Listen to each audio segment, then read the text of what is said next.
everyone, welcome back to CFI Helper.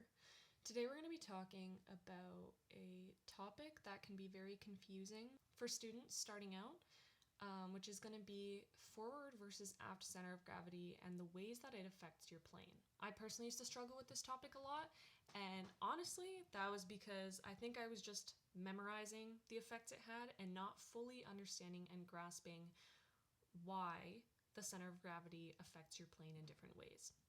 So today we're going to be going through that because it can come up a lot on your writtens, even as a question during flight tests or progress rides. So we'll cover this topic today. I'm going to try and explain it as simply as I can and as quickly as I can. That way it'll be a little bit easier for you to grasp. So let's start with a plane with a forward center of gravity, which I drew here. The first point with the forward center of gravity that we need to remember is your plane has a higher apparent weight, okay? And I say apparent weight because your plane doesn't literally weigh more, it just feels like it weighs more, and we'll talk about why.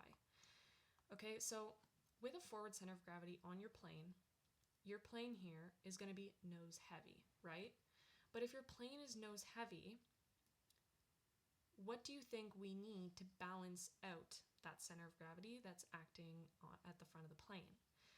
We're going to need more tail down force. So over here, right, we're going to need to pull that tail downwards in order to lift our nose up. So I'm going to write that down here. We need more tail down force. And then now that we have that tail down force, our tail isn't the only thing trying to create lift on our plane. What else is trying to create lift on our plane? Our wings, right? So our wings are working harder as well. So I'll write that down. I'll say the wings are also creating more lift. But what comes with more lift? More lift means we have more drag, right? But in this case, it's going to be a specific type of drag. What type of drag is created by lift? Induced drag. So I'll just write that down because that's pretty important too. You need to know that it's induced drag. So because you have more of that tail down force and your wings are trying hard to create lift, you're going to have more induced drag, more drag created by lift. Okay, so because of this extra drag, your plane is working harder to maintain lift. Does that make sense? And because of that, it's going to feel like it weighs more because it's working harder. So think about it that way. So this takes us into what happens to our true airspeed in cruise. With a forward center of gravity, your true airspeed in cruise is going to be lower. And this has to do with the efficiency of the plane, right? So we spoke about drag, right? Our plane is creating a lot more induced drag because it's trying so hard to maintain lift. And because of that, our plane is going to be less efficient. Okay, so naturally our true airspeed in cruise is going to be lower. So because it's less efficient, this is also going to tie into fuel consumption. A plane with a forward center of gravity has higher fuel consumption. And I like to think of this with like two people running. Okay, let's say you have someone who weighs like 200 pounds versus somebody who weighs like 80 pounds. The person running that weighs heavier is going to be exerting a lot more energy compared to the person who's lighter, right? So think about the fuel consumption as like the energy. The plane with the forward center of gravity that feels like it weighs higher is going to be working a lot harder. It's going to be using more fuel because it's less efficient. Okay, I hope that point makes sense. And then this takes us into another point here that can be very confusing, which is stall speed. So with a forward center of gravity, your stall speed is going to be higher. Let's go through this one quickly here too. So with our plane with the forward center of gravity, what happens to our tail down force? We need more, right? We already spoke about the fact that we need more tail down force. And because we need more tail down force, our wings are working harder, right? So we'll say our wings, let's say, are creating more lift. Okay, so more tail down force. Our wings are creating more lift. And because of this extra tail down force, for example, our plane is going to be flying a little higher. Okay, so let's say the nose of our plane is here because of that tail down force. And let's say the critical angle of attack is here, which is where you'd stall. This is where you're going to lose airflow over the wings. You're flying closer to that critical angle of attack.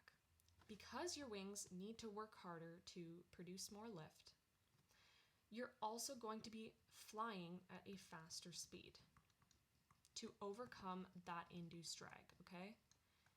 You're flying at a faster speed to overcome that induced drag. And because you're flying at a faster speed, your stall speed is naturally going to be higher. I hope that makes sense. And finally, we'll talk about stability.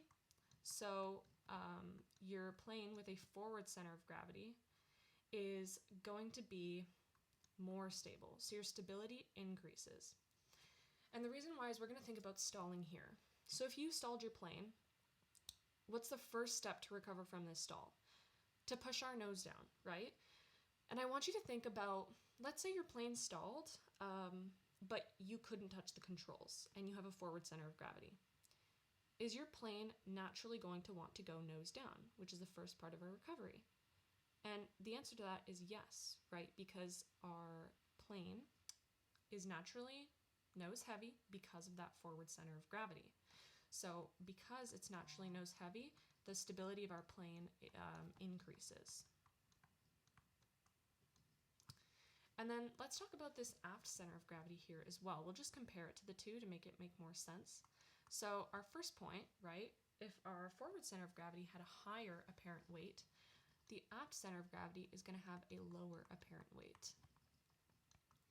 And the reason why is we'll get back to the tail down force again. So our aft center of gravity plane, is it nose heavy? No, it's not nose heavy. Our center of gravity is acting back here now. So you don't need as much tail down force. So the tail down force is decreased. And now because the tail down force is decreased, your wings also don't need to create as much lift, right? So because we are producing less lift, we don't need to produce as much in order to stay level. That's also going to decrease our drag, specifically our induced drag. Okay, so this is actually really helpful for us because we are not creating as much drag. It's going to make our plane feel lighter. And because of that, what do you think this is going to do to our cruise true airspeed? It's going to increase it, right? Our plane is going to be more efficient. It doesn't need to overcome all this induced drag. So naturally in cruise, your cruise true airspeed would increase. And then speaking of efficiency, fuel consumption. Our fuel consumption is going to decrease. So that's also pretty helpful. Once again, think about that analogy of two people running, right? The person that's lighter isn't going to need to exert as much energy as the person that is heavier when sprinting. So same with the fuel consumption here. This plane already feels like it weighs lighter. It's more efficient. It doesn't need to overcome as much induced drag because it already doesn't need to produce as much lift. And so because of that, we are not consuming as much fuel. And then this also ties into stall speed. So our plane with the aft center of gravity is going to have a lower stall speed. And this is because, right, we have less tail down force. So because we have less tail down force, I want us to talk about the critical angle here quickly. You see how with our forward center of gravity, because we had more tail down force and we need to try harder to produce lift, the nose of our plane is naturally going to be a little higher and closer to this critical angle of attack, which is this dot here. Let's say the critical angle of the attack is the same here. We don't need to produce as much tail down force in this case. So let's say the nose of our plane is here versus closer here. You're flying further away from that critical angle of attack. So I actually forgot to write that point down in the forward center of gravity one, so we'll write that here. So we are flying further away from the critical angle of attack. And because we don't need as much tail down force, we don't need to produce as much lift. And because of all of these, right, we can naturally fly at a lower speed. So I'll just write that down. So because our plane doesn't need to produce as much lift and doesn't need to overcome as much induced drag, it doesn't need to fly as fast, right? Because we're further away from that critical angle of attack. Our stall speed is naturally going to be lower. So think about it in that way. With the forward center of gravity, our plane naturally has to fly faster in order to overcome the induced drag. And because of that, it's closer to the critical angle of attack. Therefore, your stall speed is going to be higher. Whereas with the aft center of gravity, we don't need to produce as much tail down force, we don't need to produce as much lift, and we're further away from that critical angle of attack. We naturally fly, we can fly, we have the ability to fly slower with the aft center of gravity, so our stall speed will also be slower. And then finally, stability. Your plane is going to be less stable. And we'll go back to the stalling here really quickly again, right? So if your plane stalls, I said last time, what's the first step? To do nose down, right? But let's say you can't touch the controls in this case. If you couldn't touch the controls and your plane stalled, looking at this diagram here with the aft center of gravity, is your plane naturally going to go nose down? And the answer to that is probably no, because your center of gravity is back here, right? So because of that, your plane is less stable because you are less nose heavy. So that is kind of my simplest explanation between the effects of a forward versus aft center of gravity on the plane. I hope that helped clear things up for anyone who was confused. If there's anything I said that you're like, literally, what the heck is she talking about? Please let me know in the comments because I'd love to clarify myself if I said anything confusing. And yeah, if there's any other topics or questions that you'd like me to go over, please feel free to comment about that below as well. So thank you for watching another video from CFI Helper, and I'll see you in the next one.